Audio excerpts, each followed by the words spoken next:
Hey, your birds called and they wondered if you have worms. Did you notice these worms are not moving very fast? That's because when you store them in the refrigerator, they stay in a dormant state and they stay alive for a very long time. So this spring your worms are looking for protein, and you can feed them protein in the form of live mealworms like we have here.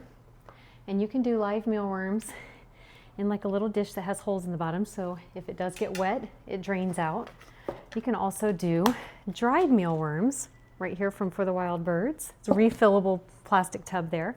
You can put your dried mealworms in a dish on a platform feeder if you want. You can add water to it to make it food and water. This is food and water because they're live.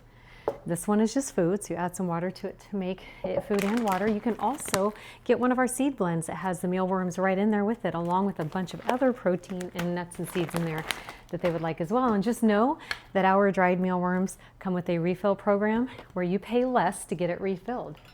And if you want a covered mealworm tray feed or a mealworm feeder, this one is perfect for you. So come on in, check out what we have as far as protein is concerned. Check out what we have to feeders that you can put that protein in, and we would be happy to help your birds this spring survive in your yard.